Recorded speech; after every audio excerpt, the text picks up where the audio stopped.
حضرت عمر فاروق رضی اللہ تعالیٰ عنہ بدر کے میدان میں جب نکلے نا بدر میں، تو حضرت عمر سے حضور نے تجویز مانگی، فرمایا صف بندی کیسے کریں، کس طرح لڑنا ہے؟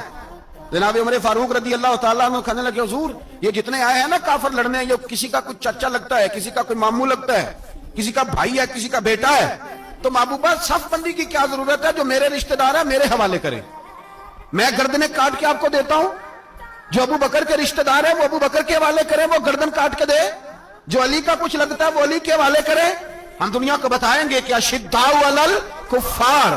حضرت عمر نے اپنے سگے ماموں کی گردن کاٹی بدر کے دن، سگے ماموں کی۔ حضرت ابو عبیدہ بن جراح نے میدان بدر کے اندر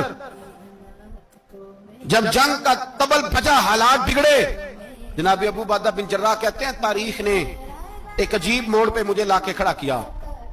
آپ فرماتے ہیں میرے لیے اللہ نے جو آزمائش رکھی وہ سب سے بڑی رکھی۔ فرمانے لگے جب میں میدان میں نکلا تو کافروں نے میرے سامنے جس کو لا کے کھڑا کیا وہ میرا سگا باپ تھا۔ اب فرماتے ہیں اب مشکل بن گئی، فرمانے لگے اب میرے لیے سامنے باپ، ادھر بیٹا۔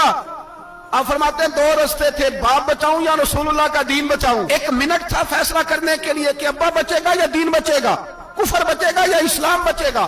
فرماتے ہیں میں نے منٹ پورا نہیں سوچا، میں نے تلوار اٹھائی، باپ کی گردن کاٹ کے گرائی اور رسول اللہ کا دین بچا لیا۔ باپ کی گردن کٹ کے گری اور نبی پاک کا دین بچ گیا، بچا لیا رسول اللہ کا دین۔ حضرت عمر نے ماموں کو مارا۔ حضرت مصعب ابن عمیر کہتے ہیں تاریخ مجھے بھی لا کے کھڑا کرتی ہے بدر کے میدان میں، تو کفر کا لبادہ اوڑھ کے جب سامنے آیا تو وہ میرا سگا بھائی تھا، سگا بھائی کفر کا نمائندہ بن کے سامنے کھڑا ہوا۔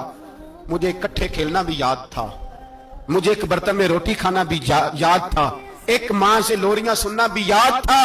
فرماتے ہیں یہ سارا کچھ یاد تھا، پر اسلام کے حق میں دیا ہوا خطبہ جو محمد عربی نے دیا تھا وہ بھی مجھے یاد تھا، مجھے رسول اللہ کی بتائی ہوئی باتیں بھی۔ فرماتے ہیں میں سارا کچھ بھول گیا پر مجھے اپنے رسول کا پڑھایا ہوا سبق نہیں بھولا، وہ مجھے یاد رہا۔ میں نے پھر سگے بھائی کی گردن کاٹی اور میں نے وہ گردن کاٹ کے حضور کے پاس پیش کی اور میں نے دنیا کو بتایا کہ ہمارے لیے اصل وہ ہے جو ہمارے رسول ہمیں حکم ارشاد فرماتے، یہ رشتے ہمارے لیے اصل